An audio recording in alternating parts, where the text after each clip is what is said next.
Alô, essecanas e essecanos, tudo bem? Estamos de volta nas nossas já costumeiras e conhecidas reuniões dos embalos de sábado à noite no grupo Espiritismo com Kardec. Vamos então para a 7ª live de 2023 para propiciar debates dentro do contexto espírita, do livre pensar, da progressividade e do progressismo das ideias espíritas em nossa sociedade. Ficamos muito contentes com a sua presença e a sua participação e pedimos para que você se identifique no StreamYard para podermos nós conhecer a sua posição. Está aí na tela a forma como você pode se cadastrar, não tem vírus, é grátis, e aí, todas as vezes que você comentar, seja no Facebook, seja no YouTube, automaticamente vai aparecer o seu nome, o seu avatar, a sua figurinha, a sua fotografia, e nós vamos poder, então, dialogar diretamente com você e conviver durante este nosso trabalho de hoje. O tema, você já sabe, quem faz a cabeça dos espíritas no século XXI? Será que são pensadores progressistas? Será que são pensadores conservadores? Será que são pensadores genuinamente espíritas? Ou pensadores espiritualistas, com a presença e a interrelação de ideias que não necessariamente façam parte do contexto da filosofia espírita. Vamos, então, trabalhar hoje e vamos chamar o nosso convidado especial, que já é figurinha conhecida aqui dos nossos trabalhos de lives, dos embalos de sábado à noite, o nosso querido amigo, o meu xará, meu conterrâneo, Marcelo Teixeira. Vem para cá, Marcelo, seja bem-vindo. Tudo bom? Como Tudo vamos ótimo. aí? Vamos enfrentando aí as dificuldades da reconstrução do nosso país, mas vamos trabalhando com bom ânimo, que é sempre a proposta espírita, não é isso? É um amigo meu do Movimento Espírita de Belo Horizonte, Wagner Gomes da Paixão, ele me falou uma vez, olha, nós veremos ainda cenas lindas de reconstrução do nosso país. Então, temos fé que testemunharemos essas cenas lindas e, se Deus quiser, seremos protagonistas de muitas dessas cenas. Estaremos presentes, seremos beneficiados por muitas dessas cenas lindas de reconstrução.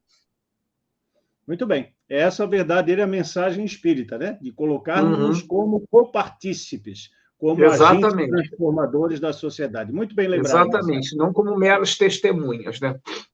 É verdade. O Marcelo Teixeira, ele é publicitário, jornalista e autor de teatro. Atua desde 1984 em Petrópolis, na Serra Fluminense, no estado do Rio de Janeiro, vinculado à União Municipal Espírita de Petrópolis. Lá, ele já exerceu tarefas diversificadas, como evangelizador de mocidade, expositor, dirigente do departamento de divulgação e fundador da Companhia de Teatro da União Municipal Espírita de Petrópolis, a UMEP. Marcelo também é escritor, autor de livros espíritas como Inquietações de um Espírita, O Espiritismo é Pop e Provocações Doutrinárias. Também foi o idealizador e organizador do livro coletivo Fome de Quê? Tendo participado também, junto com mais 14 autores, do livro Espiritismo, Sociedade e Política, Projetos de Transformação. É também articulista da imprensa espírita, com diversos artigos publicados em órgãos de comunicação social espírita, como a Revista Internacional de Espiritismo, a RIE, o Jornal Espírita O Consolador e o blog da Associação Brasileira de Pedagogia Espírita, a BPE. Também está na seção de artigos da nossa página, da nossa webpage, o comkardec.net.br, que você pode visitar e fazer o download de muitos materiais importantes, inclusive... Aliás, por falar nisso, eu tenho alguns artigos para te mandar. Estamos aguardando. Tá bom, deixa comigo. Estamos aguardando. Seus artigos são muito bem vistos e entendidos pelo nosso público do ECK. Vamos chamar, então, Obrigado. o nosso debatedor da noite para fazer parte desse nosso pinga-fogo, dessa nossa roda de conversa. Não temos chimarrão, mas é uma roda de conversa muito interessante. Vem para cá, Nelson Santos. Boa noite, pessoal. Bem-vindo, Nelson. Boa noite a todos. Prazer estar mais uma vez com vocês. Mas a gente pode até tomar um chimarrão, porque eu tenho bomba e cuia aqui, viu? Embora não seja gaúcho, mas tudo bem. Então, também temos por aqui. O Nelson Santos é de São Paulo, da capital paulista, é bacharel em economia e estruturador imobiliário. É estudioso espírita, livre pensador, apaixonado pela área de humanidades. É membro do Conselho de Gestão do Grupo Espiritismo com Kardec e do Conselho Editorial da Revista Espírita Eletrônica Harmonia do ECK. Também é escritor, articulista, com várias contribuições no nosso site, no nosso portal, que eu falei há pouco, www.concardec.net.br. E o Nelson é coordenador da área de estudos do ECK, área esta que terá novidades agora nessa transição do primeiro para o segundo semestre. Fique atento nas nossas mídias sociais para se inscrever nas atividades novas que o ECK estará desenvolvendo a partir deste ano de 2023. Meus queridos, eu vou fazer uma primeira provocação e, em seguida, nós vamos entrar, então, naquele pinga-fogo com as questões. Essa provocação foi nos encaminhada pelo nosso querido Sidney Batista, também aí de São Paulo, membro do Conselho de Gestão do ECK, em que ele diz o seguinte: a nossa live de hoje bem poderia ser inspirativa para que o grande sociólogo, filósofo e cientista cognitivo americano Noam Chomsky pudesse escrever a continuidade do seu livro Quem Manda no Mundo? Realmente, na visão de Chomsky e na visão espírita também, há poderosas organizações espirituais, tanto encarnadas quanto desencarnadas, interessadas em manter o domínio sobre a humanidade. Com a diferença, é claro, que Chomsky, por não ser espírita, ou por não se declarar de espírita ou espiritualista, ele só imagina a vertente material. Nós, espíritas, temos condições de agregar a esse grande coletivo de encarnados o outro coletivo muito maior do que o que está encarnado atualmente, o coletivo espiritual, para entender essas inter-relações, essas disputas de poder e também essa possibilidade de termos algumas visões que sejam mais coerentes do que outras na interpretação dos postulados espíritas. Posto isso, vamos perguntar a você, Marcelo, para dar o pontapé inicial nessa partida aqui nos embalos de sábado à noite do ECK.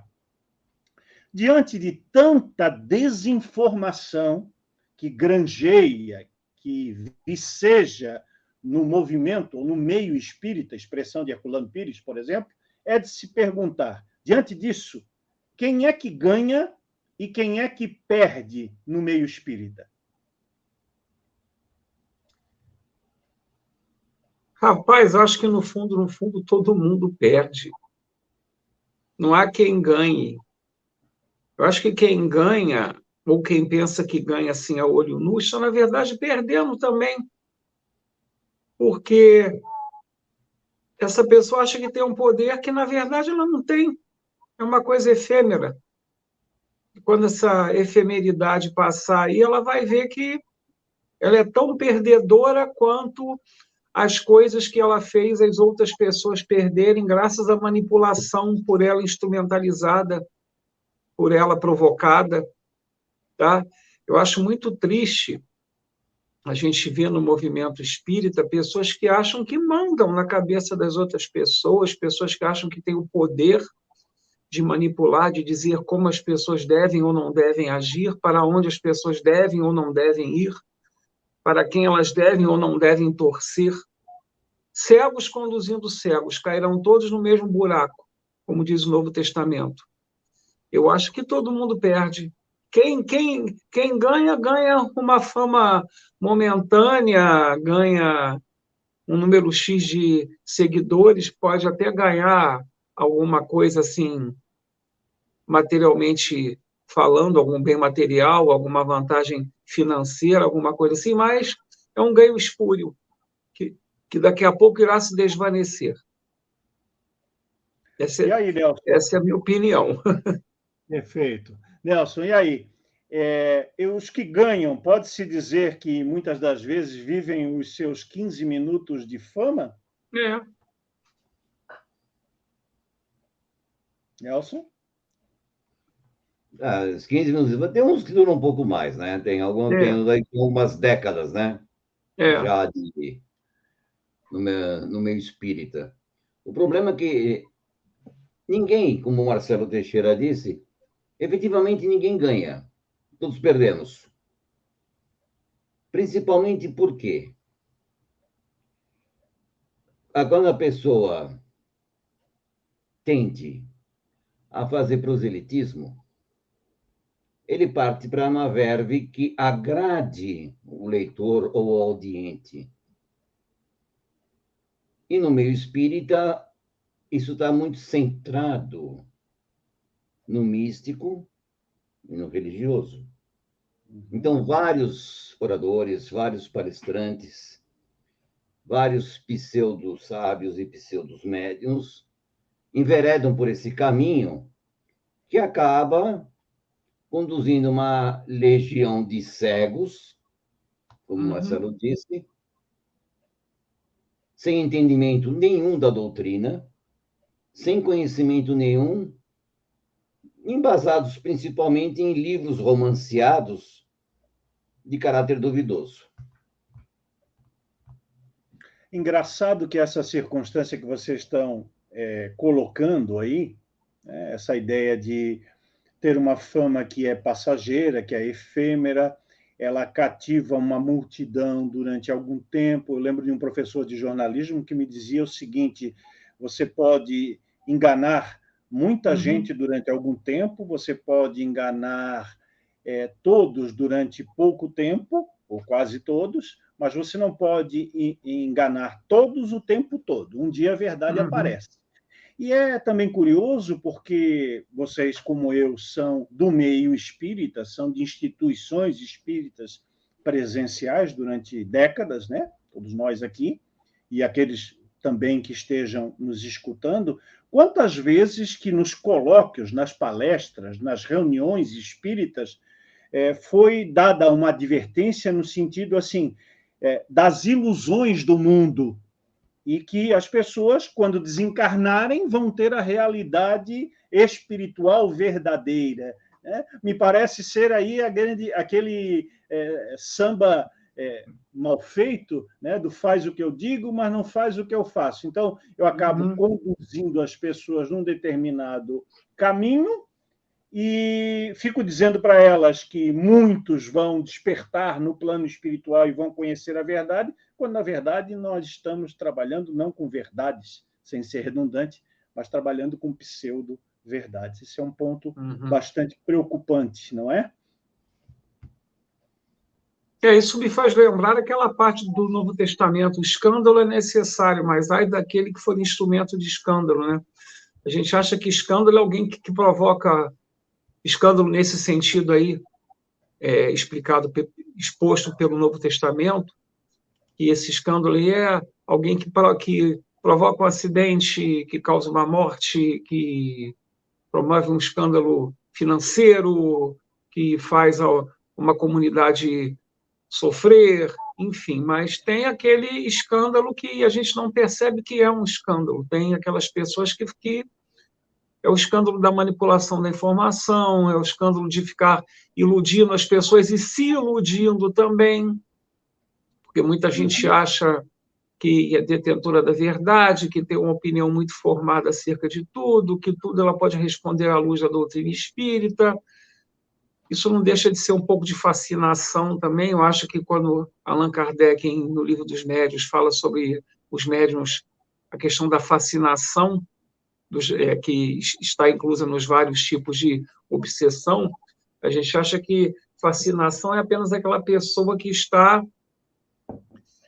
se achando grande coisa, achando que está incorporando um grande médium, aliás, um grande espírito que se acha um grande médium, mas eu acho que a fascinação é muito mais abrangente do que a gente pensa. Então, aquelas pessoas que estão fascinadas pelo hábito de mentir, que estão fascinadas pelo hábito de falar só em doença, pelas pessoas que são fascinadas por acharem que entendem tudo de doutrina espírita e que são doutoras em todo e qualquer assunto só porque estudam a doutrina espírita, na verdade não abrem um livro de sociologia, de história, de antropologia, de economia política, de teoria política. São pessoas que têm um conhecimento raso de cultura geral, mas acham que tem um conhecimento abrangente só porque leem livros espíritas. E livros espíritas, por melhores que sejam, venhamos e convenhamos, ninguém é culto só porque lê livro espírita, ninguém é bem informado só porque lê livro espírita, né?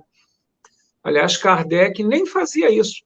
Kardec, na Sociedade Parisiense de Estudos Espíritas, ele estudava todo e qualquer assunto e interpretava-os à luz da doutrina espírita. Eu acho que o movimento espírita carece, muitas das vezes, de estudar essas obras aí de Noam Chomsky, que foi citado agora há pouco, de Eric Hobsbawm, Zygmunt Bauman, que são grandes pensadores da atualidade, Humberto Eco, e estudar também grandes pensadores brasileiros, o antropólogo Roberto da Mata, o sociólogo Gessé Souza, o geógrafo Milton Santos. Essas pessoas precisam ser lidas até estudadas à luz da imortalidade da alma, até para a gente entender que país é esse em que a gente vive, quais são as nossas mazelas, quais são as nossas questões viscerais aí que nos infelicitam como nação, e por serem questões viscerais, estão tão entranhadas nas vísceras comportamentais da nossa sociedade que a gente nem se dá conta, e repete esses preconceitos, esses pensamentos de forma atávica, e o espírita podia aproveitar que tem o conhecimento espírita e filosofar acerca disso. Espera aí, eu me comporto dessa ou daquela forma. Isso não tem a ver com essa ou com aquela questão que Kardec aborda, né? A gente começar a filosofar em torno do cotidiano, né? Para que a gente não deixe assim de ser motivo de escândalo tantas vezes, não só porque a gente vai causar não só porque a gente vai causar não apenas, melhor dizendo, aquelas pessoas que causam uma grande tragédia, um incêndio, um rompimento de barragem, uma tromba d'água, como aconteceu aqui em Petrópolis ano passado, em fevereiro, mas aqueles pequenos escândalos que a gente favorece que aconteçam por causa da nossa pouca instrução, do nosso pouco conhecimento. Quando eu falo pouca instrução, eu falo pouco conhecimento da realidade que cerca o nosso país, das mazelas sociais que nos infelicitam, e que muitas das vezes o espírita acha que essas coisas acontecem porque são débitos que estão sendo resgatados de vidas passadas, como se isso fosse um desculpismo que a gente usa para justificar todas as injustiças sociais das quais o Brasil é vítima há séculos, e a gente não se mexe para resolver, para debater a esse respeito, porque a gente acha que é tudo questão de resgate, de karma, e não é por aí, e com isso a gente vai favorecendo a perpetuação desses pequenos escândalos nossos de cada dia. Essas ideias, Marcelo, são muito interessantes, elas encaixam exatamente na próxima pergunta que eu vou fazer para vocês. Vou começar pelo Nelson e depois passo para ti. Tá. Nós temos hoje, na nossa conjuntura espírita, muitas pessoas que entram no espiritismo, entram nas instituições e vão participar dos cursos ou dos grupos de estudo, muito comuns nas instituições de norte a sul do Brasil e também no exterior, à moda do modelo federativo brasileiro. Essa condição de entrar na instituição e ser convidado ou se interessar por cursos ou grupos de estudo acaba tendo um peso muito forte, muito grande na formação do espírita, né? E na sua trajetória, chegando, inclusive, a moldar o seu pensar dali para frente e por muito tempo. É o que foi dito inicialmente, né? Visões controversas, visões transversas, visões espiritualistas que não são espíritas, que misturam o conhecimento espírita com postulados de outras crenças, de outras filosofias, de outras religiões, que incorporam práticas conviviais dentro da casa espírita. Então, como é que é possível analisar essa ideia de quem faz a cabeça do espírita no século XXI, se a grande maioria dos espíritas não é preparado nesses grupos para pensar livremente? Elas são preparadas para seguir aquilo que alguém está dizendo, que alguém está estabelecendo como verdade, né? E, a partir daí, como é o processo de descoberta desses espíritas de que aquilo que ensinaram para ele, aquilo que ele ouviu por anos, décadas, dentro dos grupos e nas palestras, não é bem assim. Então, Nelson, como conviver com essa realidade? A convivência com essa realidade, ela é nua, dura e crua. Por quê? Quando você ingressa na instituição espírita por convite ou até mesmo por sede de conhecimento, de você querer saber, querer entender a parte espiritual, quem está em busca está sempre em busca de alguma coisa. Conforto, consolo, conhecimento.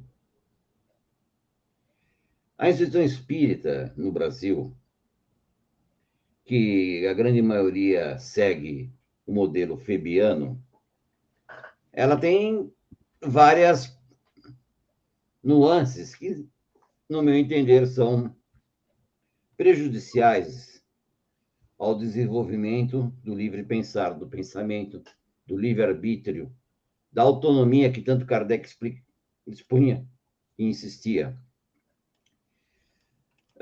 Quando você adentra numa instituição espírita, você vai aprender alguma coisa de Kardec, muito em romances espirituais, muito em livros que têm um fundamento extremamente religioso, que é o padrão da FEB, e que isso acaba o quê? Talhando, acaba prejudicando o desenvolvimento do pensar. Porque o Espiritismo está lá, está no frontispício do livro primeiro. Filosofia espiritualista. O Espiritismo, antes de mais nada, é uma filosofia. Como Kardec também apregoava, é uma ciência e uma filosofia de efeitos morais. Como o Marcelo Henrique disse logo ao início dessa live de hoje, a parte científica é morta na atualidade. Morreu logo depois do desencarne de Kardec. Não temos uma parte científica no estudo do espiritismo no Brasil e até mesmo em França. Vejamos, quando você, voltando aos cursos, como nós estávamos falando, não estudamos filósofos, não estudamos sociólogos. Como é que você quer entender todo o universo exposto pelo ensino dos espíritos e pelo pensamento kardeciano, se você não abre, e se você não amplia o seu leque de conhecimento, como você vai entender todo o aspecto filosófico e de justiça social que tem nos fundamentos do espiritismo? Não vai entender. Aí você vai se apegar ao quê dentro do espiritismo? Você vai se apegar ao aspecto religioso somente, que é uma face, embora não seja religioso. Eu estou mais dentro de um modelo laico do espiritismo. Mas não que eu tenha nada contra a vertente religiosa, pelo contrário. Acho que o diálogo tem que haver entre as várias vertentes, coisa que não existe hoje. Porque a vertente hegemônica se entende como senhora de toda a verdade. Isso já começa lá atrás na FEB. Lá atrás, no surgimento de Francisco Cândido Xavier. Foi criado todo um argumento de autoridade, aonde passou-se a utilizar-se da opinião do espírito sem análise. Tá? Os livros são ruins? Não, não é isso. O problema é a falta de análise do contexto do livro. O pessoal lê o Nosso Lar, não entende o que é fantasia, o que é romance e o que é fundamento espírita. E as instituições espíritas não se preocupam em ensinar. Elas se preocupam em angariar adeptos e explicações religiosas. Quando você sai do padrão mebiano, você passa a não ser bem visto pela instituição. Isso é uma regra padrão no Brasil inteiro. E não que a pessoa seja... não que ela tenha que ela não tenha o aspecto religioso. Até mesmo o religioso de bom senso não é aceito. Porque na hora que começa a fazer as divagações sociológicas e sociais sobre o espiritismo, a casa espírita não gosta de entrar nesses detalhes. A única coisa que eles sabem falar é que tem que se consolar. Mas, peraí, não é só consolar. Consolar Muito é uma bem. Marcelo, essa ideia, então, da pessoa receber um conjunto de informações que são de configuração personalista, né? Vai depender do expositor, do coordenador, do dirigente, da pessoa que esteja à frente de um grupo de estudo ou de um curso, e ela vai inserir, ela ou mais de uma pessoa, vão inserir aí muitas ideias pessoais. E aquela pessoa que frequenta o grupo, o curso, vai sendo, então, como o Nelson bem colocou, moldado aos poucos. Até um belo dia em que ela descobre que aquilo que lhe ensinaram, aquilo que ela acalentou como verdade, como realidade espiritual, Nelson acabou de falar do livro Nosso Lar, romanceado, né? E não verossímil na sua grande conformação. Aí chega um belo dia, ela desperta desse sono profundo. O que você acha que acontece com uma pessoa que viveu 5, 10, 15, 20 anos nesta ilusão plasmada pelas ideias pseudo-espíritas e um dia descobre que a história não era bem assim? Olha, se ela não tiver um certo embasamento filosófico, científico, ela vai largar a doutrina espírita. Ela vai se sentir ludibriada, ela vai se sentir iludida, enganada. Tá? Não que os livros espíritas, conforme o Nelson observou muito bem, sejam ruins, tenham informação errada, informação plantada ali de forma proposital. Não é isso, mas é que a gente tem que aprender a contextualizar as coisas. Isso é filosofar. E a doutrina espírita é filosofia. Isso é fazer a ciência. Quem já participou de elaboração de semana científica em faculdade sabe como é que é. A gente analisa os trabalhos, um trabalho de investigação científica requer pesquisa, requer perguntas e respostas, requer ponderações para, então, tirarmos as nossas conclusões. Foi assim que Kardec, creio eu, fundamentou a doutrina espírita. No momento em que a gente vai aceitando tudo pronto, desse ou daquele espírito, desse ou daquele médium, que, na verdade, são pessoas em evolução, assim como nós, são espíritos em evolução, em aprendizado, assim como nós, a gente se desilude.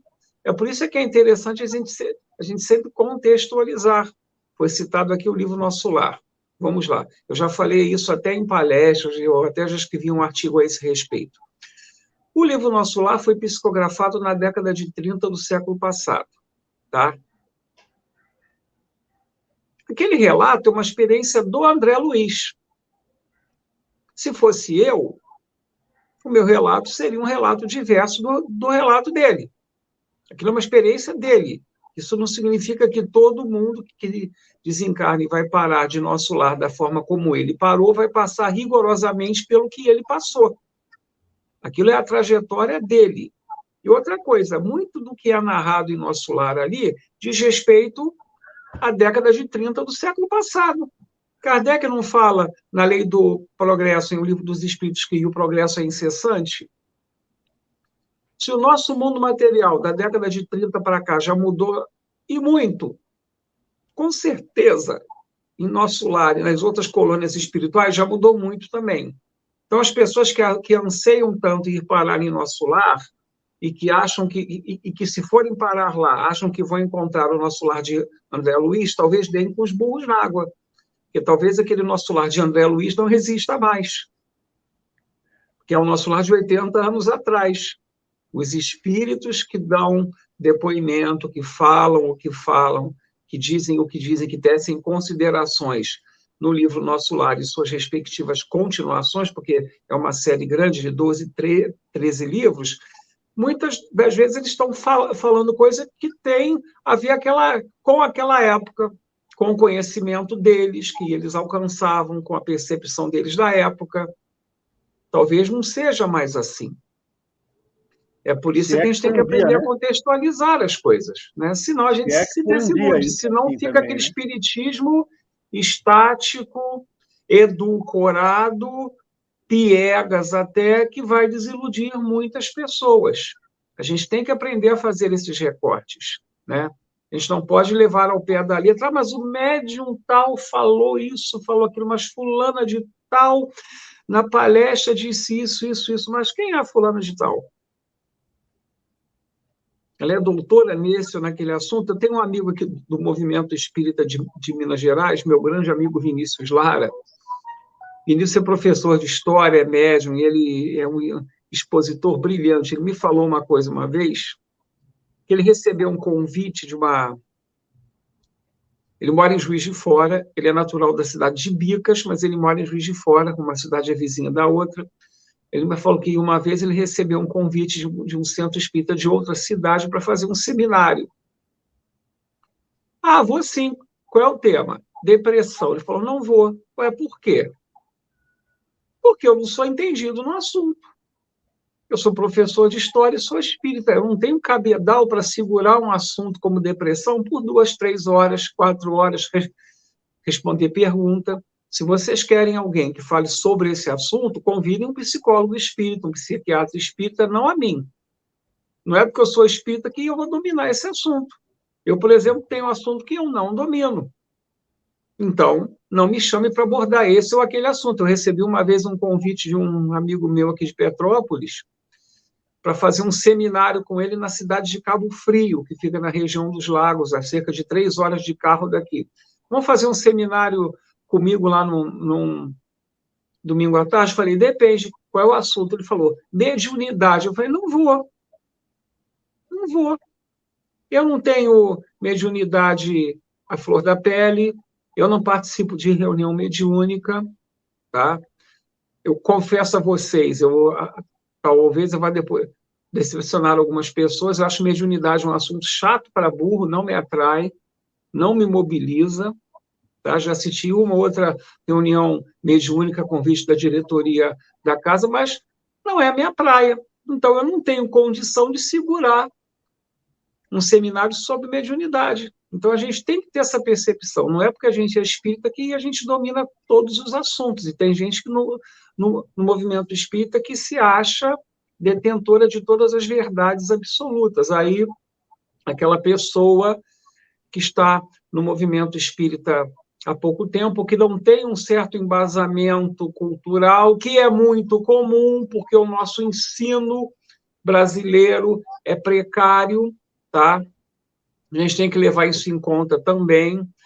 A escola brasileira carece de fundamento filosófico, científico, é uma escola que prepara muitas pessoas para o mercado de trabalho, e são essas pessoas, muitas das vezes, que vão para o centro espírita coordenar grupo de estudo e tudo mais, mas elas não têm aquele embasamento para fazer um recorte histórico, para fazer um recorte social, sociológico, e as pessoas acabam se instruindo umas às outras de forma rasa. Aí, um belo dia, a pessoa que estava lá sendo instruída, achando que o movimento espírita era aquela coisa, que a realidade espiritual era uma coisa de determinada forma, e ela vai vendo, conforme ela aprende a filosofar, a questionar, conforme ela começa a confrontar os conhecimentos espíritas com a realidade social que ela vê, ela percebe que a conta não fecha, ela tende a se desiludir e se afastar. Eu acho essa questão bem séria, tá? A gente não pode esquecer, eu acho que eu já falei isso aqui numa outra live, que o espírita, em geral, quando fala em ciência, quando ouve a palavra ciência, ele pensa em quê?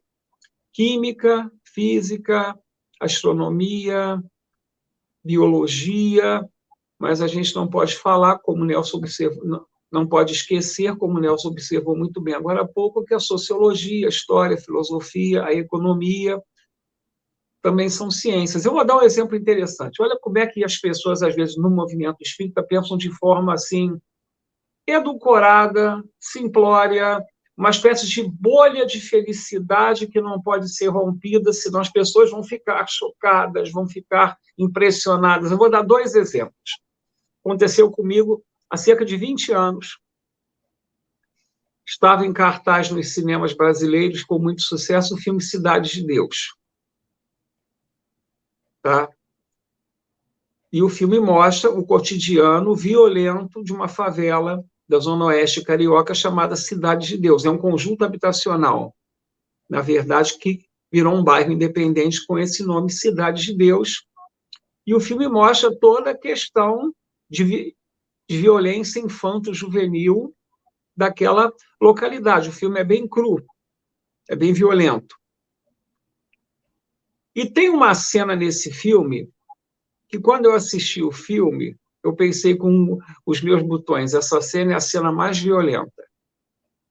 Aí, tempos depois, eu assisti a um seminário de um amigo meu que ia professor de Linguística e Literatura da Universidade Estadual do Rio de Janeiro, UERJ.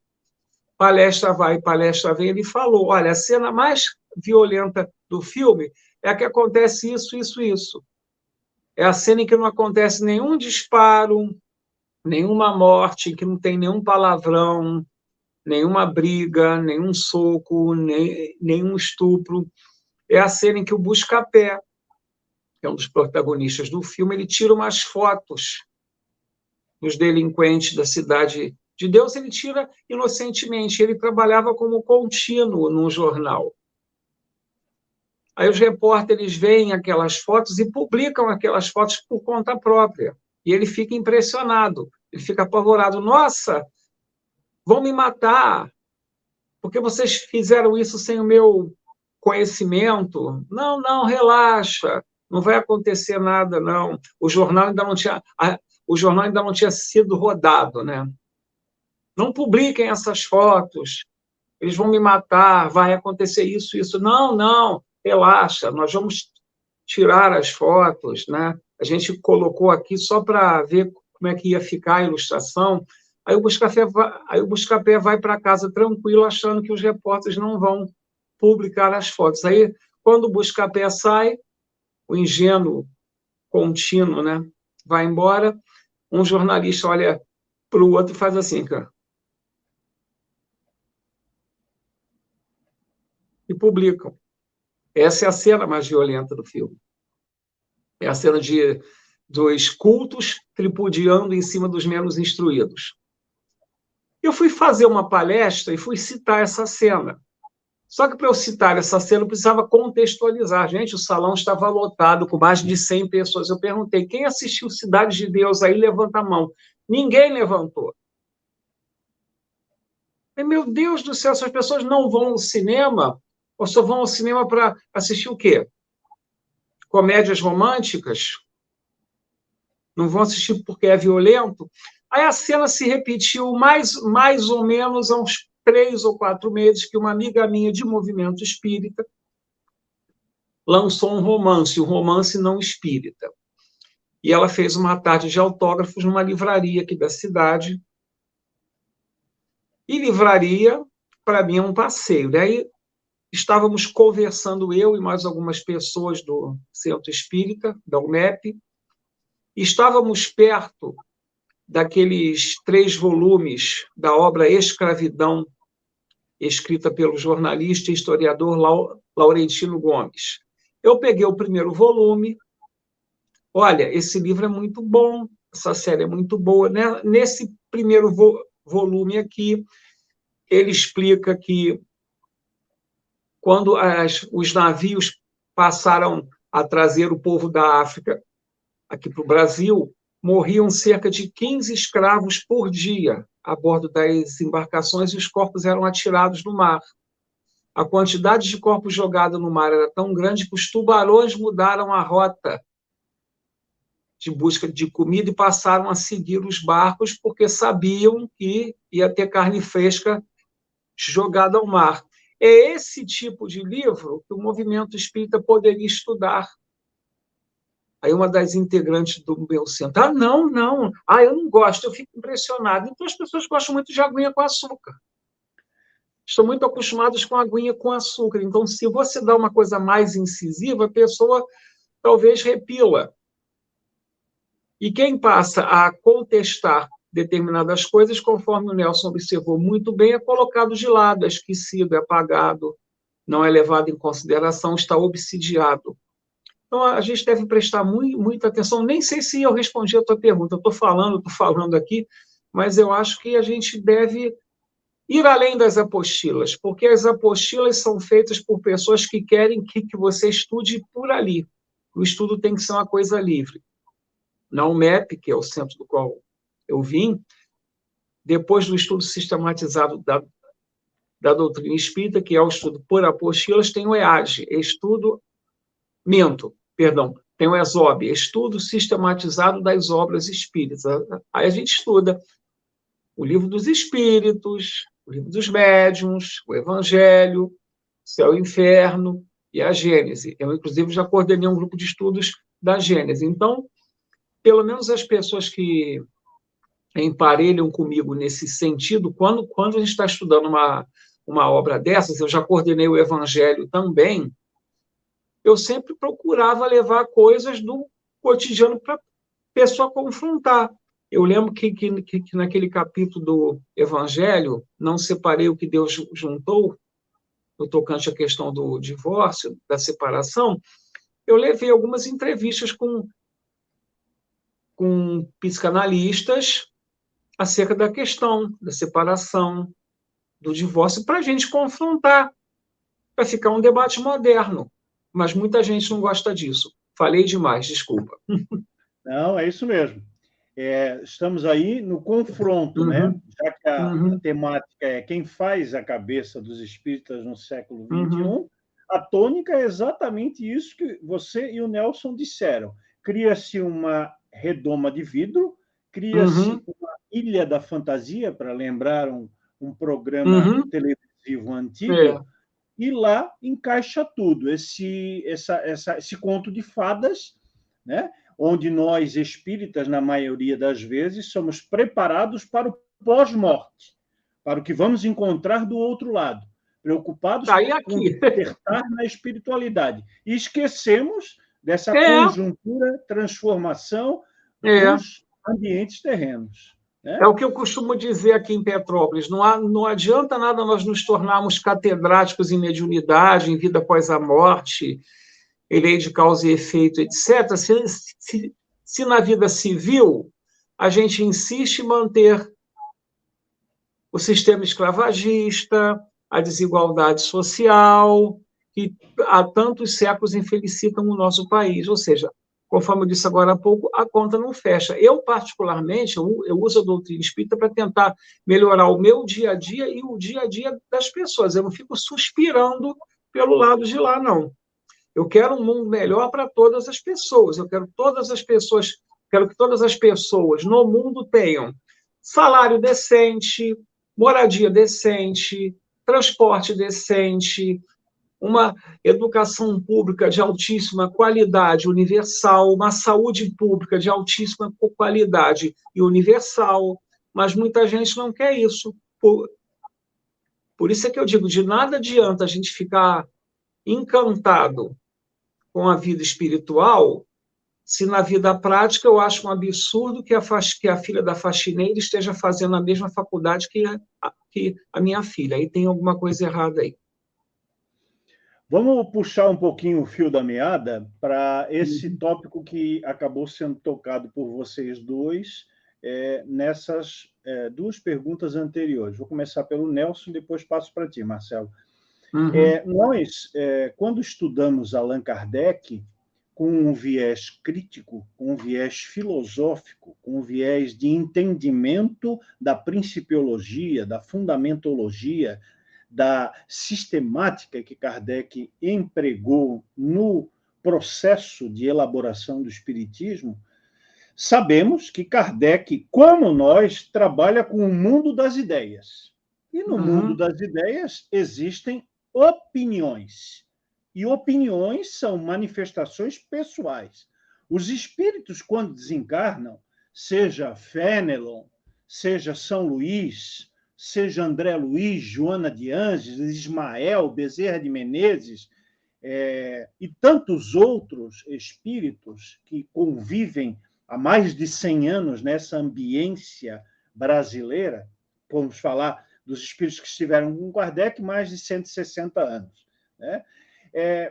Manifestaram as suas opiniões.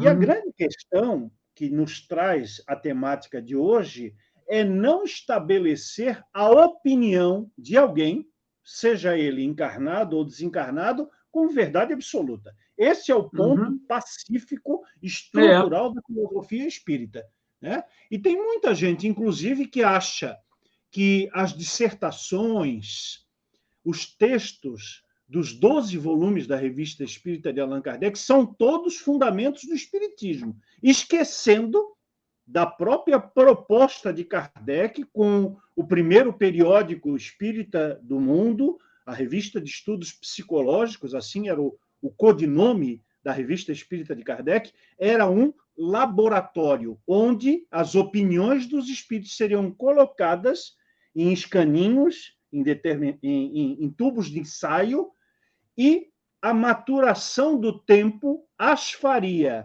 se consolidar ou não como princípios ou como expressões de uma realidade que era uma realidade de 150, 160 anos atrás e que hoje pode não corresponder mais à realidade. Por quê? Porque o mundo é progressivo e porque as ideias espíritas também são progressistas. Então, aí você tem um recorte importante. Dentro desse contexto, Nelson, do mundo das ideias e das opiniões, fala-se num termo muito comum hoje, que é o termo influencer, né? Do inglês, que significa influenciador, né? Então, o que leva uma pessoa espírita ou vinculada ao movimento espírita, vamos chamar assim, a assumir essa posição de influencer dentro do segmento espírita e, por complemento, o que leva as pessoas a se identificar com este ou aquele influencer, de modo que passam a segui-los e idolatrá-los, esquecendo Kardec, esquecendo os princípios, esquecendo a filosofia, passa a ser o espiritismo é a posição, é a opinião, é a fala, é o vídeo, é o livro de João, de Pedro, de Maria, de Josefa. O que faz isso? Seria uma carência dos espíritas em se identificarem com alguém encarnado tão falível quanto nós? Bem, vejamos da seguinte maneira. Quando você lê uma obra, seja ela ficcional ou não, o que lhe prende nessa mesma obra são os argumentos. A autoridade que ela te transmite. A possibilidade dela ser algo factível ou não, ou ficcional, que atenda aos seus anseios. Geralmente, no caso ficcional, ou até mesmo espírita, nós, o ser humano em si, ele tem uma carência de entendimento da profundidade, inclusive da própria religião católica. Uhum. Veja, porque o que se pega aí? É aquela tal história, é teísta ou deísta? É o Deus antropomórfico? Isso é que o pessoal anseia. Então, é o místico, o milagroso, o fantástico. Ele atrai o público. E tanto espíritos encarnados como desencarnados se fazem valer disso. E nesse meio, existem aqueles que se utilizam do argumento de autoridade, os pseudo-sábios, tanto encarnados quanto desencarnados. E por atender esse anseio da população, que carece de uma base mais profunda do entendimento, se deixam levar, criam fantasias e vivem na fantasia. Se você pega o próprio meio espírita que nós militamos, você olha para grande parte dos espíritas, você fala assim, nossa, essa pessoa é fascinada. Uhum. Ela não entende nada de Kardec, não conhece a filosofia espírita, não entende o que é a ciência espírita, não entende o que são os fundamentos morais do espiritismo. Não, ela só vê aquele espectro místico que está dentro de obras mediúnicas. Então, o que o influencer faz nisso? Ele atende simplesmente os anseios dos seus espectadores, para aumentar seus pontinhos nos canais, nos seus blogs, nas suas páginas, aumentar suas visualizações. São poucas páginas que são realmente sérias, inclusive no meio espírita. Não tem muita coisa séria, não. Porque a grande maioria, porque o que eu falo que não tem muita coisa séria? É má intenção? Algumas sim, outras é ignorância mesmo. Uhum. Certo. Marcelo, tem uma velha propaganda, você é publicitário, né, jornalista como eu, tem uma antiga, vamos dizer assim, para não chamar de velha, né, uma antiga propaganda que circulou durante muito tempo e que você pode encontrar no YouTube, porque ela ainda está lá registrada, né? Uma propaganda de biscoito, né, de bolacha, que depende da região do Brasil, chama de biscoito ou chama de bolacha, né? Então, tinha uma propaganda de biscoito que dizia mais ou menos assim, era o slogan publicitário daquela marca. Não vou fazer merchandising de graça para ninguém, mas vocês vão localizar rapidamente de quem eu estou falando. Acho que eu já sei até qual é. Vamos ver. É fresquinho porque vende mais ou vende mais porque é fresquinho? Ou vende mais porque é sempre fresquinho, é. Isso. Então, assim, fazia Sabia que era essa. aquele jogo de palavras para dizer que uma coisa alimentava a outra.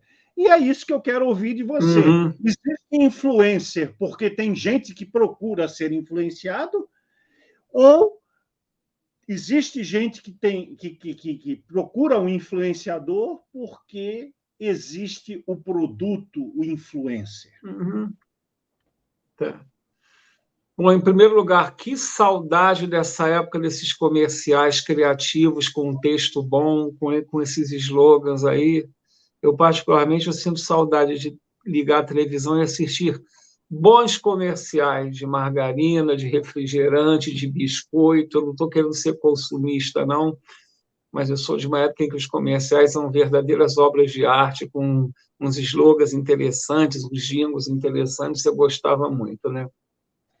Eu acho que falta, tanto para essas pessoas que influenciam como as que são influenciadas, uma certa base cultural. É o que eu disse agora há pouco. O nosso ensino é muito jogado. Tá?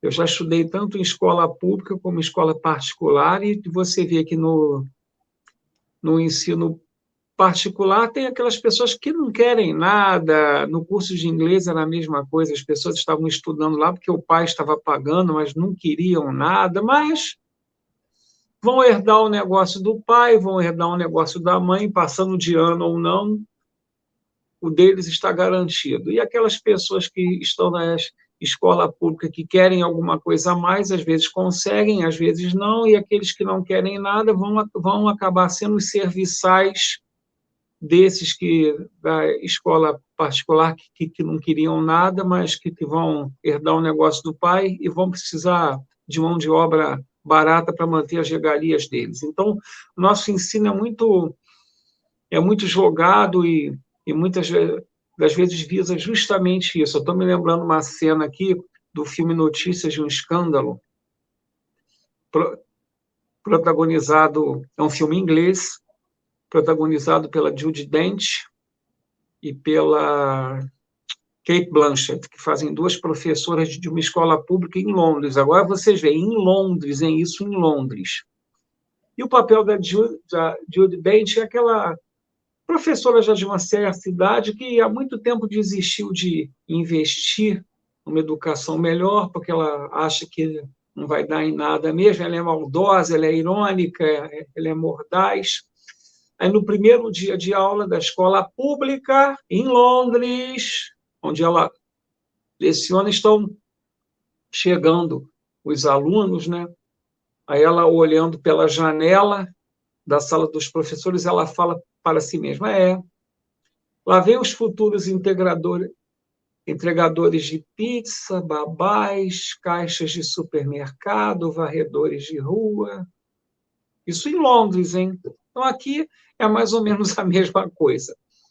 Então, as pessoas vão parar no movimento espírita, e eu acho que isso o movimento espírita poderia tentar corrigir ao estudar história, sociologia e afins, conforme a gente debateu agora há pouco.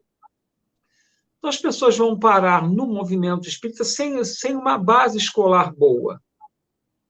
Então, elas vão ler os livros espíritas sem uma certa capacidade de fazer uma abstração, de fazer um questionamento bacana, e elas vão aceitando aquilo como se fosse uma verdade pronta. Daí, para se verem presas de alguém que acha que também é o detentor da verdade, porque começou a estudar doutrina espírita e acha que tudo que ele está falando é o certo, ele adapta o pensamento espírita às verdades dele, a visão limitada dele, e tem um certo poder de persuasão e acaba arrebatando uma série de... Então, falando um pouco a respeito da frase que dá título a esse debate de hoje, né? Quem faz a cabeça de quem? Essa coisa de fazer a cabeça eu acho meio fascista, tá? Porque ninguém faz a minha cabeça. Eu acho que nem Kardec deveria fazer a nossa cabeça, porque Kardec foi um homem do tempo dele também. Está em voga hoje em dia questionar se Kardec era racista ou não era racista. A ciência do século XIX era racista. Kardec era um homem do tempo dele, limitado ao eurocentrismo, limitado ao tempo dele, mas ele sabia que o mundo iria avançar. Tanto que em A Gênese ele fala que a ciência, que o espiritismo, caminhando a par com a ciência e o progresso, deve ir abraçando a ciência, a gente deve ir mudando, né?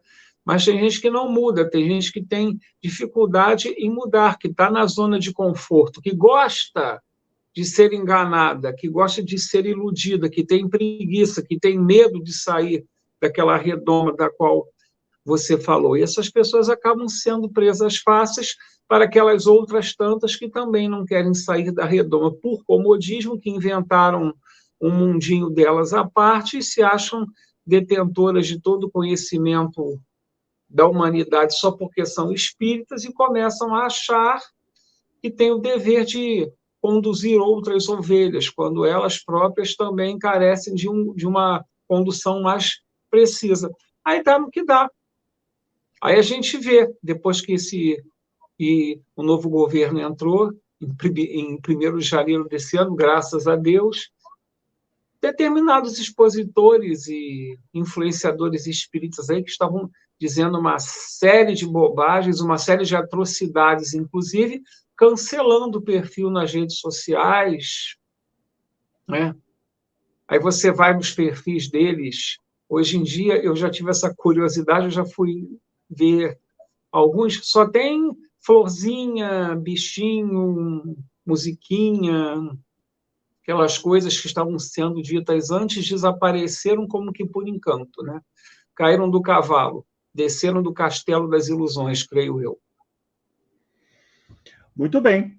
Já que vocês dois tocaram nas obras consideradas fundamentais, e aqui nós vamos fazer uma correção no próprio movimento espírita, né? Você ouve por aí obras básicas do espiritismo. Não existem obras básicas do espiritismo. A não ser que nós consideremos as 32 obras, sim, são 32, não são 5. Não tem nada dessa historinha de Pentateuco aí para fazer coincidir com os 5 livros do Antigo Testamento de Moisés. São 32. Kardec escreveu 32 obras, considerando os livros, os compêndios, os fascículos mensais da Revista Espírita, que compreenderam edições anuais.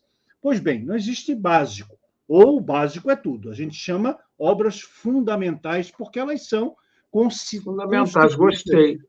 Dos fundamentos, dos princípios da doutrina dos espíritos, esses sim, imutáveis, esses que acompanham o progresso da humanidade, que fazem parte da própria genealogia do universo. Então, vamos falar das obras, em especial de duas, a Gênese e o Céu e o Inferno, as duas últimas dessas fundamentais, que foram estruturadas para conceber todo o projeto espírita. Né? Gosto muito dessa expressão, sabe, Marcelo? Projeto espírita, porque é a consecução de uma proposta de interpretação das leis espirituais, mas concetânea à perspectiva de entendimento e às verdades que viviam há 160 anos atrás e que podem também vigir hoje, se nós nos adaptarmos a elas, se nós continuarmos fazendo a própria doutrina evoluir. Dentro desse critério, Marcelo e Nelson, nós estamos vivendo, felizmente, ambiências mais democráticas de debates dentro do meio espírita, fugindo daquela verticalização conhecida, fugindo daquela ideia de que, vamos falar de um determinado tema, o que pensa a Federação Espírita Brasileira, o que pensa o médium fulano de tal, o que pensa o dirigente cicrano, o que pensa o expositor bam, popstar do momento sobre esse tema. Não, isso tem sido cada vez mais deixado de lado. Nós temos ambientes de democracia, de livre pensamento dentro do espiritismo, felizmente, pelo próprio processo de maturidade da humanidade e do próprio movimento, né? Espíritos mais abertos ao diálogo. Então, nessa ambiência, e principalmente com a força da divulgação da internet, que é uma realidade que eu, Nelson e o Marcelo Teixeira não vivemos, quando começamos dentro do movimento espírita, não existia essa amplitude, não existia essa divulgação instantânea em larga escala que hoje existe.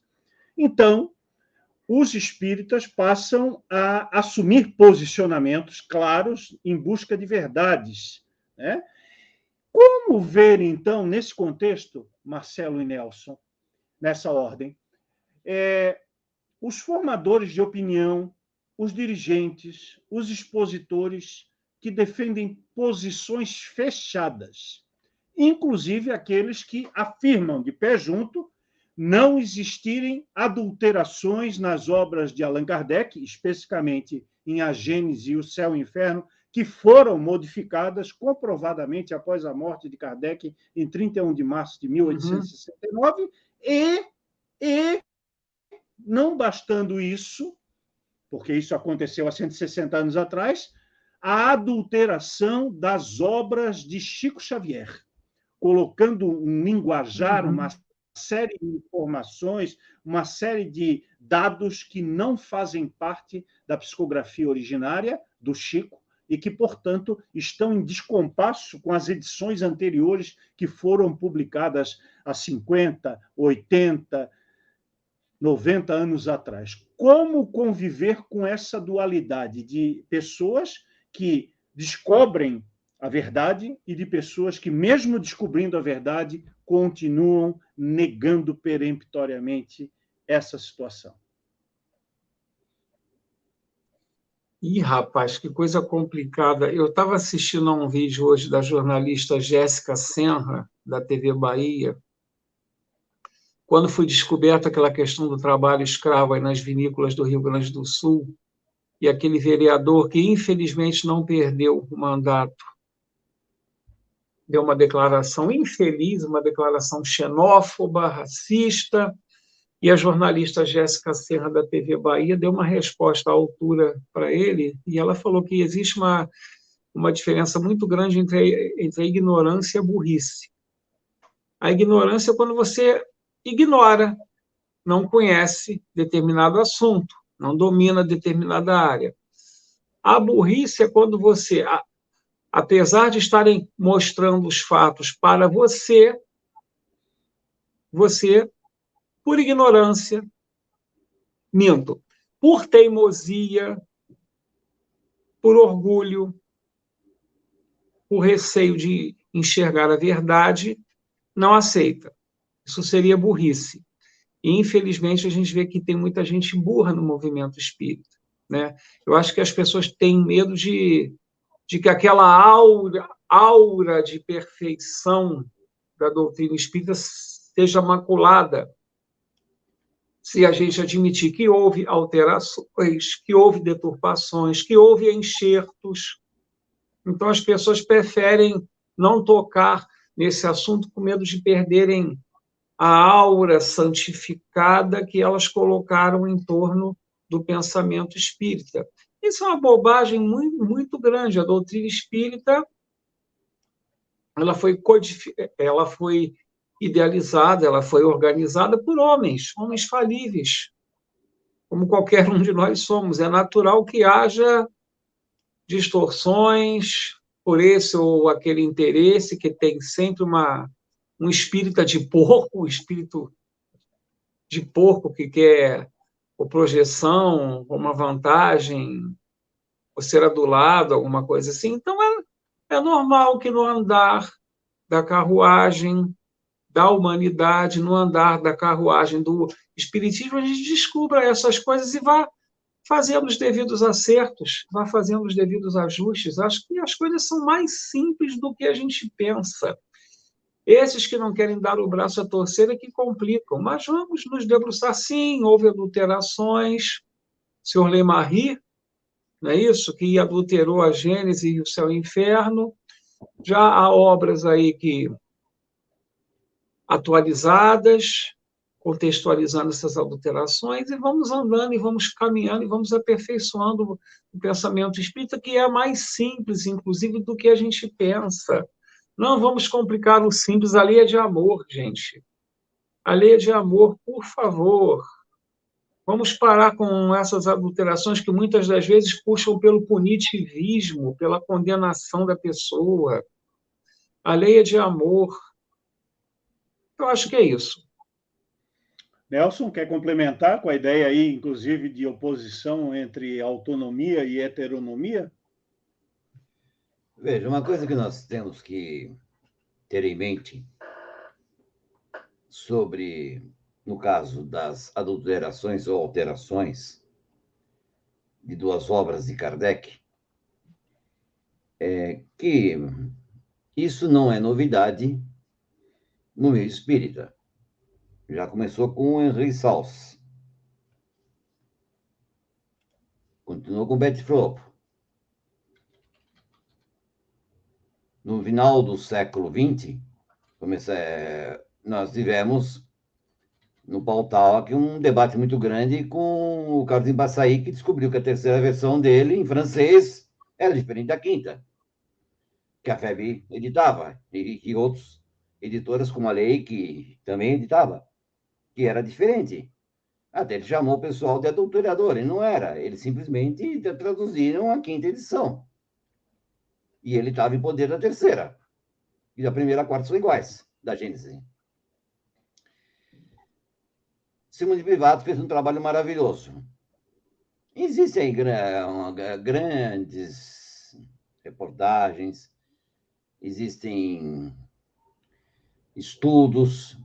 Hoje o material está com a Universidade Federal de Juiz de Fora, o Projeto Kardec, que foi tudo iniciado através do Projeto Kardec da FEAL, da Federação Espírita André Luiz, com a doação do acervo de Canuto de Abreu, que o Marcelo participou disso, o Marcelo Henrique. E apesar que o pessoal fala, não tem adulteração, não temos como afirmar que não teve. Por quê?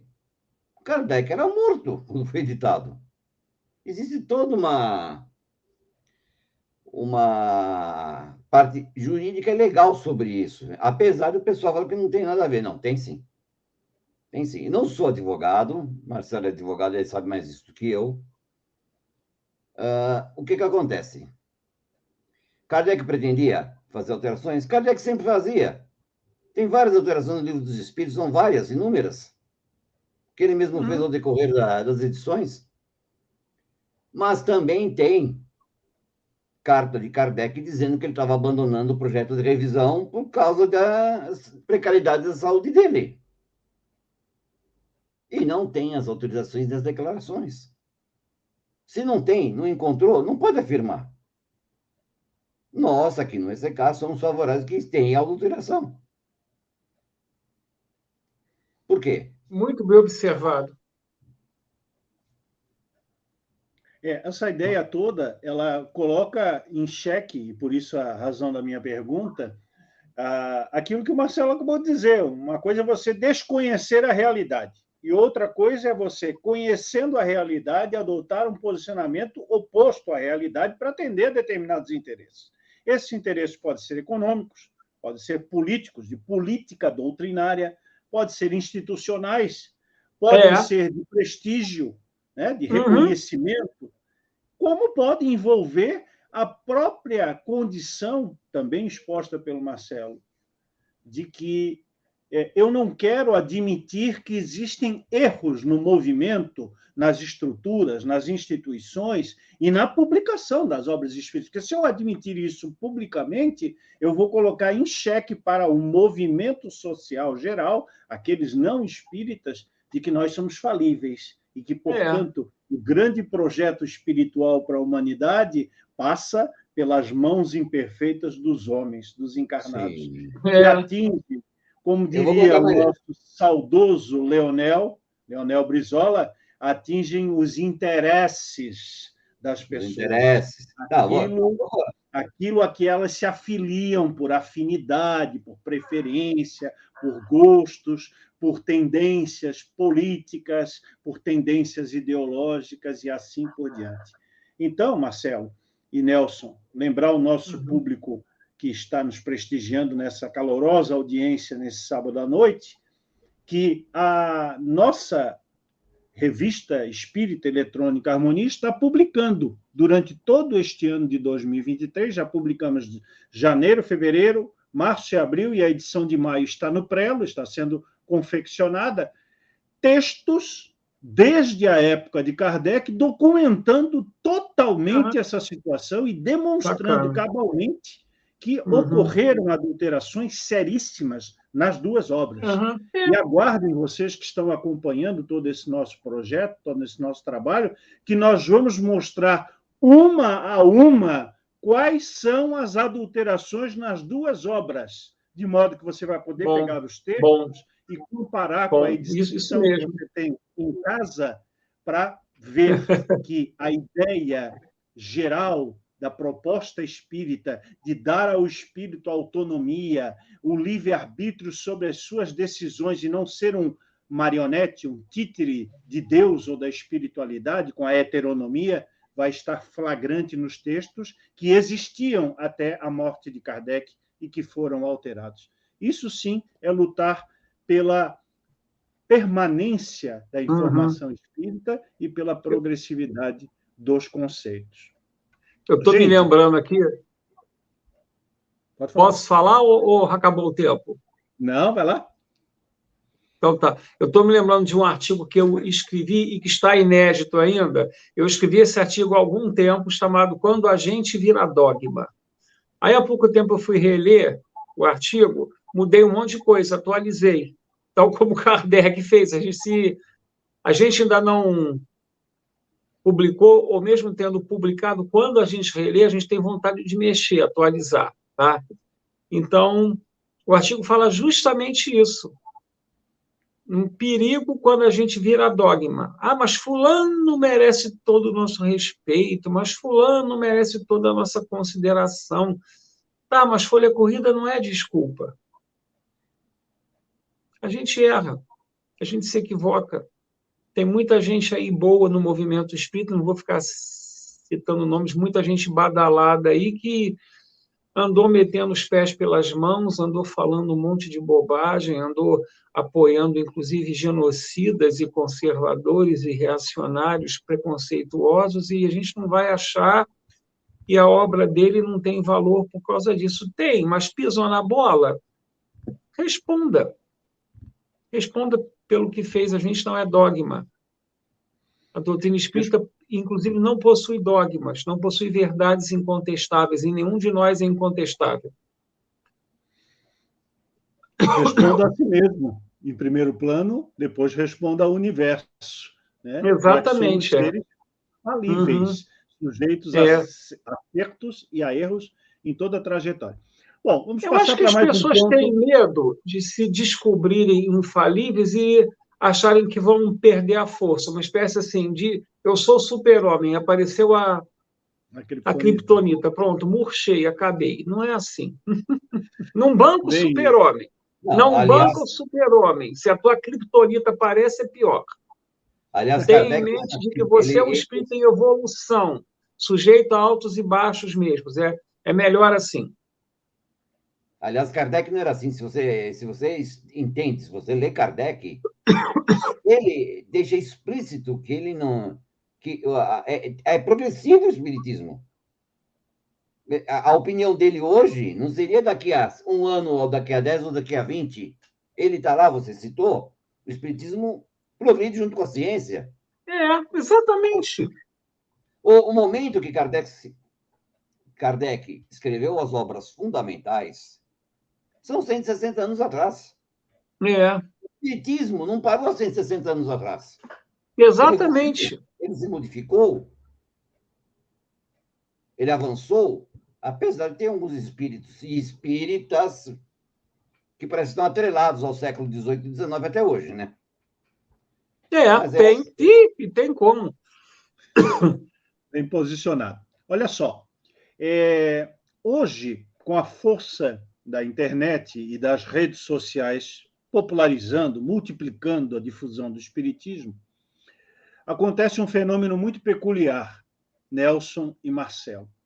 Esse fenômeno é fazer da mensagem espírita uma verdadeira salada mista, onde nós temos diferentes tipos de pessoas difundindo visões distintas acerca do espiritismo. Algumas situações enquadram, inclusive, canais que possuem milhares de seguidores, que têm uma ressonância, uma presença nas redes sociais muito efetiva. E, nestes casos, temos alguns canais que se autodenominam como espíritas, mas que pertencem a outro segmento. O segmento místico, o segmento de autoajuda, o segmento espiritualista. Como definir, então, diante disso, a identidade do espiritismo na atualidade, em face de encontrarmos essa diversidade imensa de correntes de pensamento que assumem ou buscam assumir para si o rótulo de espiritismo? Utilizando um bordão comum agora nas redes sociais, também de uma propaganda de uma corretora ou de uma empresa de seguros, tem jeito? Fala aí, Nelson. Tem jeito para isso? Olha, jeito tem. É isso tudo, não tem outro. Tem que ampliar. Não tem jeito, não tem outro, não tem outra solução. É necessário. Veja só. Vamos falar uma coisa mais contemporânea, até. Jaci Regis, nos anos 90, já falava que nós temos que atualizar Kardec. Atualizar Kardec não significa você mexer nos fundamentos do espiritismo. Os fundamentos são eles são os pilares, é o central. Mas o pensamento evolui. Sociologicamente, filosoficamente, historicamente. E para grande parte do movimento espírita, o pensamento está estagnado no início do século XX. Está estagnado, não está lá atrás. Se você pegar toda a produção literária das principais editoras espíritas, elas estão focadas aonde? É só pegar um linguajar, um raciocínio das primeiras décadas do século XX. Caramba, será que os espíritos não se atualizam, não? O espírito desencarnou há 200, 300 anos, continua pensando como 200, 300 anos? É só o ser humano que evolui? O espírito não evolui? Ele fica estagnado? Continua falando como se fosse um velho de 100 anos. Justamente. Aparece pela voz do médium como se fosse uma pessoa de 100 anos, 90 anos, como desencarnou, como se o espírito não tivesse... Esse caso do governo é interessante, que tem 3 velhos, né? Tem 3 velhos, né? Na verdade. 3 que falam totalmente diferente se diz o mesmo. Mas tudo bem, vai. Isso é outros 500. Então, vejamos. Jaci Regis, já lá atrás, queria lançar a proposta do kardecismo, que todo mundo combate. Não existe kardecismo. Não, peraí. É o pensamento, é a filosofia, é o resgate e a evolução. John Aspúria,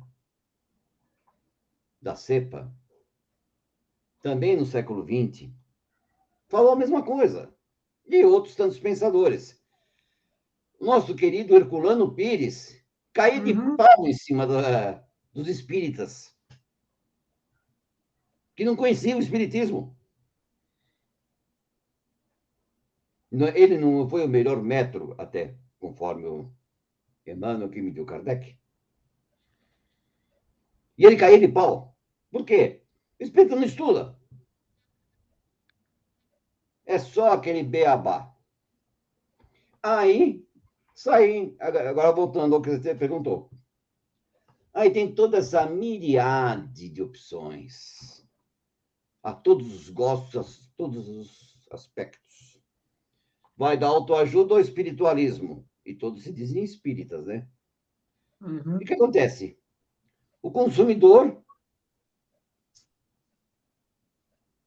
como dizia um ditado, vou dar um ditado português aqui. A comida tem que saber aos olhos e depois ao paladar. O que significa? A comida tem que agradar aos olhos, depois vai agradar ao paladar.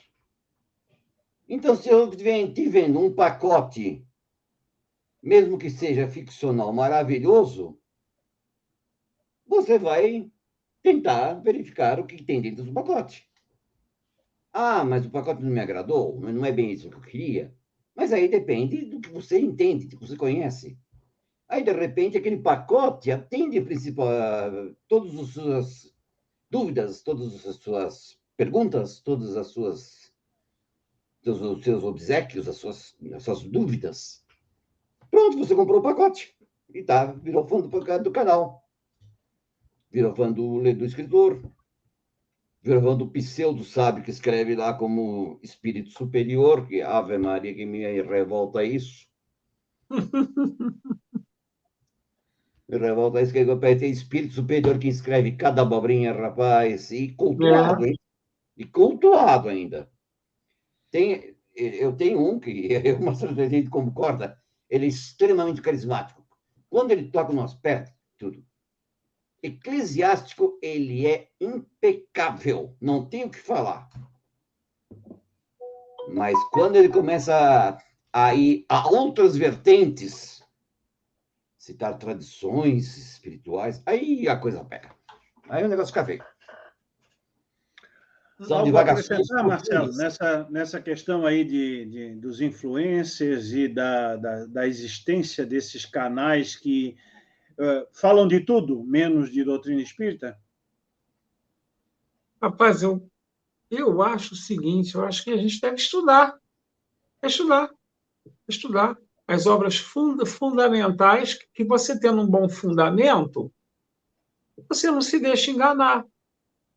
Mas as pessoas gostam de achar que esse ou aquele espírito que começou a se manifestar no século passado, que esse ou aquele médium são mais importantes que Kardec. Minha base é Kardec, melhor ainda, minha base é Jesus. O próprio Kardec, no trecho da Gênese, que a gente já citou aqui, ele falou que a gente deveria ir acompanhando a ciência conforme a ciência evoluísse. Ele sabia que aquilo que ele estava falando não deveria ser interpretado de forma estática. Então, a nossa base é Jesus. E Kardec, para basilar Jesus à luz da imortalidade da alma. Pronto.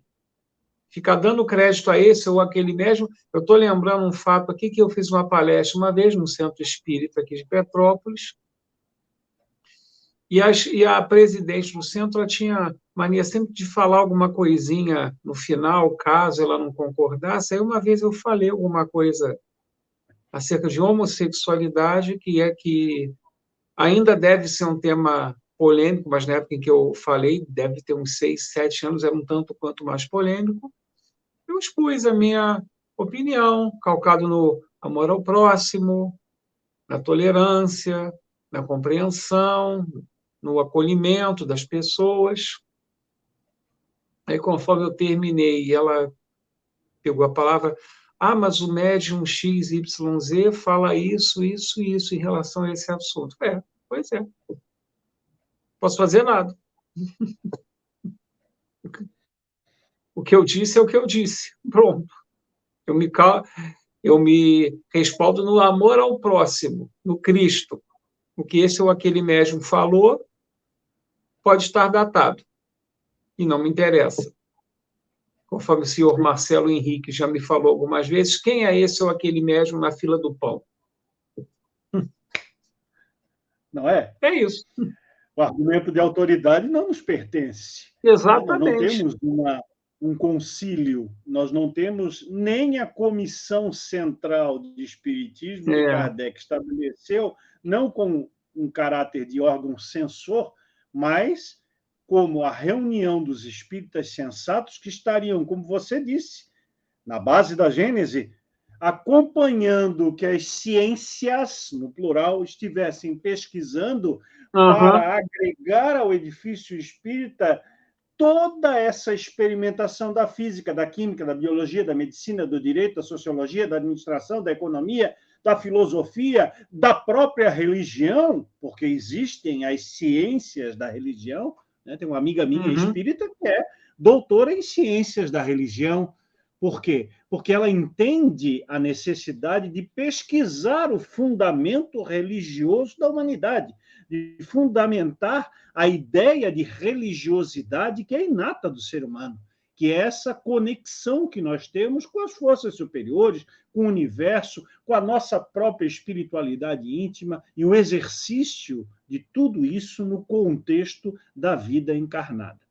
Gente, eu tenho duas perguntas finais que elas têm uma ligação muito direta, né? E eu não gostaria de encerrar essa live, já estamos partindo para os finalmente, sem tocar nessa questão. Então, eu vou fazer as duas mais ou menos juntas e vocês fiquem à vontade para falar de uma ou de outra, ou das duas, e já emendar as suas considerações finais nessa nossa live de hoje. A primeira pergunta, ela tem relação com a pluralidade de ideias ou a interdisciplinaridade que era observada por Kardec a seu tempo. Kardec estava atento ao pensamento de outras ciências, filosofias e religiões, e não raro trazia isso para o conteúdo da Revista Espírita, onde procurava fazer a linkagem, para usar um termo da atualidade, que ele não usou, obviamente, não existia link há 160 anos atrás, mas ele fazia a linkagem com os princípios, com os fundamentos, com as ideias espíritas.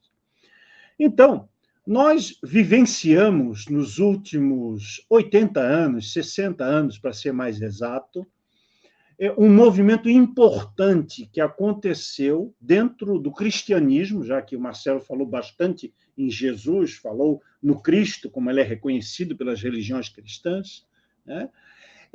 Esse movimento se chamou Teologia da Libertação, que teve expoentes muito importantes, inclusive aqui no Brasil, né? Tivemos Leonardo Boff, Frei Beto, Gutierrez, Queiroga, Cong, como expressões dessa ideia de sair da igreja e alcançar o povo, libertar o povo, dar uma ideia de construção individual da sua própria libertação espiritual, sem ficar presa à ideia dogmática de que alguém seria o libertador da humanidade, entre outros aspectos.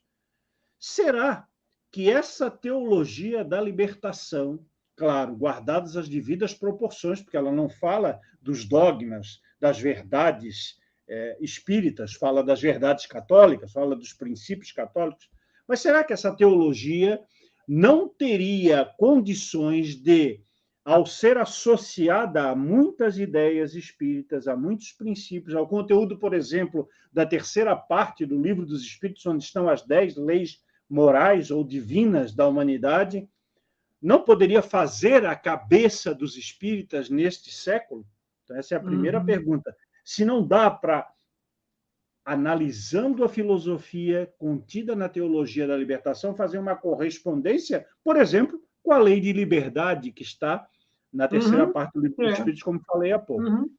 E a segunda questão é a seguinte: nós vivenciamos nos últimos 6, 7 anos no Brasil, e inclusive continuamos vivenciando hoje, e marcantemente no movimento espírita, a convivência nem sempre pacífica entre dois segmentos ou duas modalidades de pensamento, inclusive alcançando as ideias espíritas: os conservadores e os progressistas, que convivem lado a lado nas nossas famílias, na nossa vizinhança, no centro espírita, na escola, no trabalho, no coletivo, na padaria, no clube de futebol, de lazer, enfim, estão intrinsecamente associadas às nossas vivências cotidianas. Aí surge o seguinte questionamento: por que espíritos desencarnados conservadores se manifestam apenas em ambiências conservadoras e por meio de médiuns igualmente conservadores, ao passo que espíritos mais avançados, mais libertários, mais progressistas, escolhem reuniões, agrupamentos, instituições e, por consequência, espíritas médiums também progressistas, libertários. Vou dar 2 exemplos. No segmento 1, o dos conservadores, nós temos espíritos do quilate de Bezerra de Menezes, Joana de Ângeles, Emanuel, Ismael. E do outro lado, espíritas progressistas, nós temos, sendo recepcionados pelos médiuns, Manuel Porteiro, Humberto Mariotti, Deolindo Amorim, Herculano Pires. Qual a explicação desses segmentos não conversarem entre si? Ou seja, eu, médium, o Nelson, médium, o João, médium, o Paulo, médium, o Marcelo já disse que não é médium ostensivo, então não dá para incluir ele no processo. Mas, digamos assim, por que o médium A, B ou C não recepciona espíritos de cá e de lá, e vice-versa? E, gente, logo para mim, essa pela mediunidade, eu acho que é uma questão de afinidade, né? Como é que um espírita que um espírito de cunho progressista, um Freitas Nobre da vida, exemplo, vai se manifestar por meio de um médium conservador, moralista, muitas vezes até hipócrita, reacionário, não tem sintonia. Então, um espírito de igual envergadura, assim, mais afeito às tradições, ao passado, é que vai encontrar afinidade para se manifestar por meio dele, idem do lado dos progressistas. Como é que um médium progressista, enfim, um Sérgio Aleixo, uma Dora Encontre, um Marcelo Henrique vai receber uma mensagem de um médium conservador que muitas das vezes fala mais do mesmo? Não vai ter muita afinidade, muita sintonia para que isso aconteça, né? Agora, o que eu acho engraçado é o seguinte: eu tenho um artigo, eu já escrevi até uma crônica a esse respeito, um artigo de um professor universitário budista do Rio Grande do Sul, em que ele fala que budista de direita é fajuto, ou seja, não adianta você se achar budista só porque você faz meditação, se você é capitalista, se você trata mal o garçom, se você trata mal os seus empregados, você é um budista fajuto. Então, o que ele fala do budismo vale para o catolicismo, vale para o judaísmo, vale para o protestantismo e vale para o espiritismo. Tá? Espírita de direita é fajuto. Então, vai atrair que tipo de espírito? Não sei se são fajutos, mas que são apegados a uma ideia única, a uma ideia estática, estagnada, enfim. Eu acho que a gente tem que ver isso. Eu estava lendo um artigo de um jornalista e economista há pouco tempo, porque eu, por força da profissão, acabo lendo muita coisa. Então, ele falava, olha, pessoa que é pobre e fala que é de direita, pessoa que é assalariada e fala que é de direita coisíssima nenhuma, ela é de esquerda. Ela pode até admirar a direita, namorar a direita, flertar com a direita, mas se ela é assalariada, ela é de esquerda. Quer ela tenha consciência disso, quer não. É isso.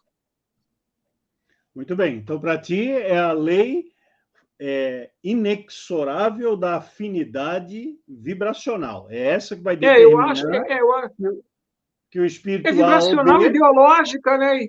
Ideológica e comportamental, enfim. Eu não gosto muito de ir por essa área mediúnica, não, porque eu acho um assunto meio delicado. Eu não gosto muito, tá? Eu acho mediunidade um negócio meio chato, mas eu acho que eu Eu respondi, não sei. É um viés interessante esse. Nelson, e para você o que seria? Está sem som. Perdão, tenho deixado mudo.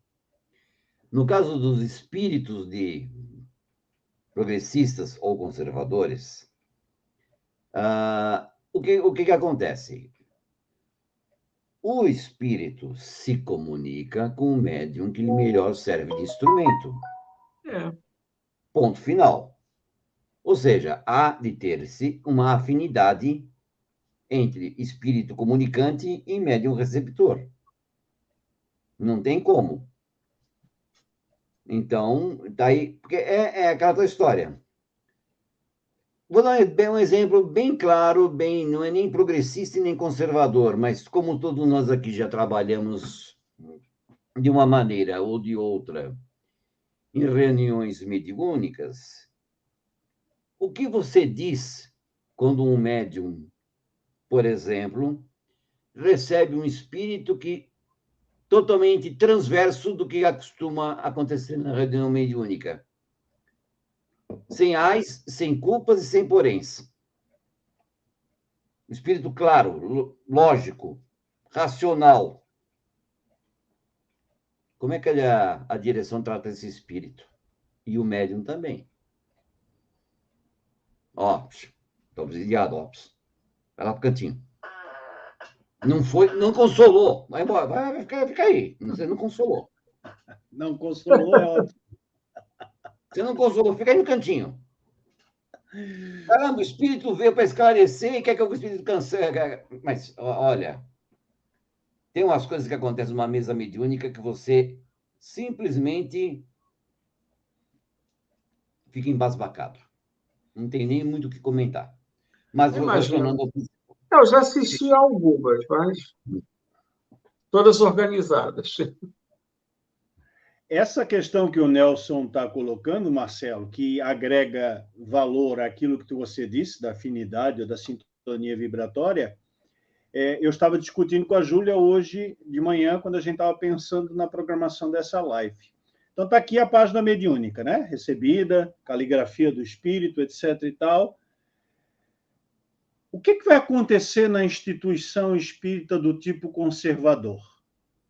Apareceu, então, uma mensagem assinada pelo Deolindo Amorim, recepcionada pelo médium J, que era assim como Kardec se referia aos médiuns, ele não dava nome e sobrenome como o movimento espírita brasileiro faz, né? E coloca na capa do livro o nome do médium em letras garrafais e o nome do espírito pequenininho, abaixo dele, né? Porque o espírito é secundário, o importante é o médium, ele é que é o veículo, ele é que é o difusor, né? Ele é que é o emissário do Senhor.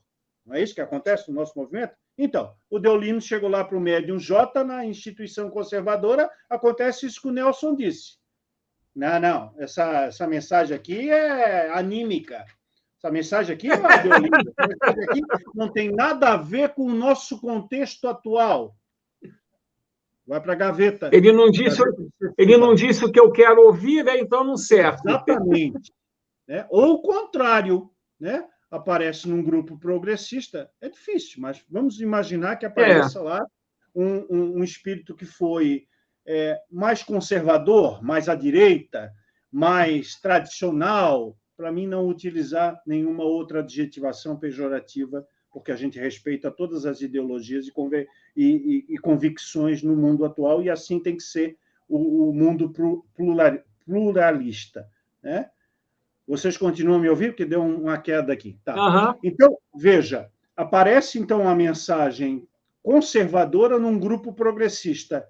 Ela vai ser analisada segundo o critério de Kardec e verificar se ela está adequada ao contexto social, histórico, planetário, espiritual. Não estando, ela vai receber um parecer crítico, no sentido, essa informação não condiz, não está associada a uma ideia progressista da doutrina, uma ideia progressiva do conhecimento espírita, ela contraria o princípio tal ou qual, o fundamento tal ou qual do espiritismo. Esse deveria ser o tratamento dado à mediunidade em geral.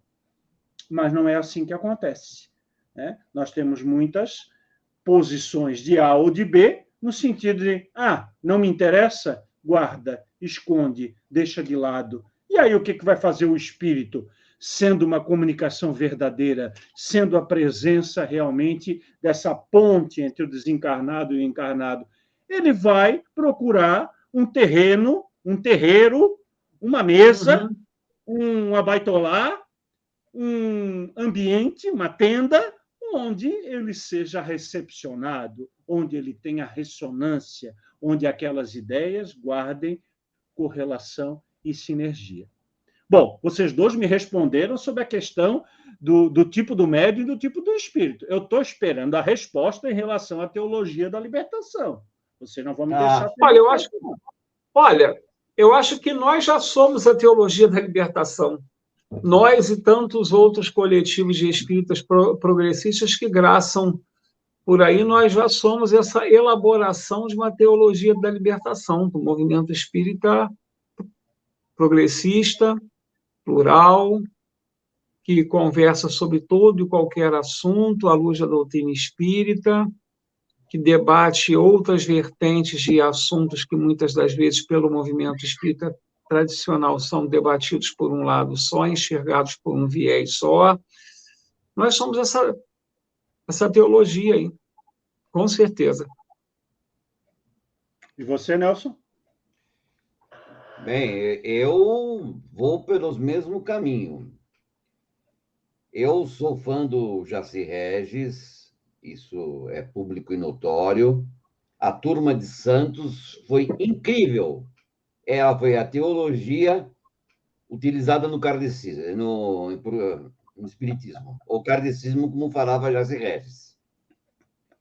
Se libertou de todas as amarras místicas, todos os aforismos, todos os dogmas que o espiritismo brasileiro apregoou. Jaci Regis subverteu o espiritismo. Quem acompanhou Jaci Regis, a concepção filosófica dele se libertou. Adentrou na teologia espírita, digamos assim. A libertação. E graças ao advento da internet, a CEPA também, o CCEPA em Porto Alegre, o pensamento espírita evoluiu muito. Aqueles que não tinham vozes acabaram se comunicando pelo advento da internet. Principalmente nessa pandemia, trouxe alguns aspectos positivos, apesar de todo o sofrimento causado. Principalmente na parte do entrosamento de vários... Principalmente no entrosamento de vários coletivos, que impulsionaram uma nova visão progressiva do espiritismo. Vamos registrar, então, já que está chamando a atenção para o pensamento do nosso querido e saudoso Jaci Regis, que está entre nós, manda um abraço aí para você, sempre presente nessas iniciativas progressistas, livre-pensadoras, humanistas, laicas da ideia espírita. Temos aí a registrar que o jornal Abertura de Santos, o jornal Opinião do Centro Cultural Espírita de Porto Alegre e a revista Harmonia foram, durante muito tempo, os veículos, e ainda são, né, porque continuam sendo editados, justamente desse posicionamento contracultural, não no sentido de oposição à cultura. A expressão contracultura significa sair da ideia convencional, da ideia majoritária, da ideia dominante do que seja a cultura espírita. E nós somos da contracultura porque patrocinamos uma ideia cultural diferente da ideologia dominante. Bom, minha gente, nós estamos chegando aí a 1h50 dessa tão produtiva live, e eu gostaria, então, do espaço para as considerações finais, começando pelo nosso Nelson Santos, que é de casa. Bem, agradeço a atenção de todos nessa live, foi maravilhosa. Temos muito a falar, muito a escutar, muito a aprender para que nós possamos realmente sermos espíritas que olhem profundamente para a ação social. Que hoje o espírita esqueceu-se de um dos principais pontos do espiritismo, que é a justiça, a igualdade, a liberdade, o amor, a caridade. Não o assistencialismo, caridade. Então, hoje, devido aos vários coletivos, nós estamos retomando os aspectos fundamentais do espiritismo, com a benesse de podermos evoluir o pensamento, podemos discutir novos horizontes. E esperamos que essa conversa que nós estamos tendo hoje aqui possam alcançar outros espíritas e fazê-los entender o que é o espiritismo. Kardec lançou um livro lá atrás falando sobre isso, que os espíritas até hoje não entenderam. Boa noite a todos. Muito bem. Muito bem, Nelson. Prazer mais uma vez tê-lo conosco nessa live. Vou pedir para te aguardar lá na salinha do chá, que daqui a pouco nós vamos encerrar a nossa atividade. Muito obrigado. Marcelo, as suas considerações finais. Eu agradeço pelo convite, aprendi muito, acho que falei até mais do que eu devia, não sei se eu saí do assunto algumas vezes, e eu quero ver cada vez mais os espíritas envolvidos em debates sobre o combate à homofobia, ao machismo, à misoginia, à violência contra a mulher, ao racismo. Eu quero ver os espíritas comprometidos em assuntos como produção de alimentos, melhor distribuição de renda, saúde e educação de qualidade para todos, porque o nosso objetivo é melhorar esse mundo à luz da imortalidade da alma. Não achar que estamos aqui só de passagem, nos preparando para habitar numa colônia espiritual desse ou daquele quilate, enquanto o mundo fica aqui com as suas mazelas de sempre. O espírita não pode ser aquela pessoa que acha que não tem nada a ver com o mundo odierno, porque a verdadeira vida é a vida espiritual. A vida espiritual é uma consequência daquilo que nós fizermos aqui. E a gente tem que batalhar por um mundo mais justo, um mundo mais bacana para todas as pessoas. Essa é a minha luta e acredito que seja a luta de todos os espíritas progressistas. Obrigado por tudo, boa noite. Valeu, Marcelo. Sempre é um prazer tê-lo conosco. Marcelo é membro honorário aí do ECK, colaborador, já esteve conosco em outra live, é articulista do nosso portal, colaborador de muitos debates, muitas discussões interessantíssimas. Fique à vontade sempre na nossa casa, você não fugiu do tema em nenhum momento, nós trabalhamos com essa ideia sempre agregadora de várias concepções, de várias vertentes de entendimento, porque assim é a característica do grupo e dos projetos Espiritismo com Kardec. Obrigado mais uma vez por ter aceito o convite, por ter estado conosco nessas quase 2 horas, e até breve. Espero que você possa aguardar um pouquinho lá na sala de chá para a gente poder encerrar a nossa atividade. Muito obrigado.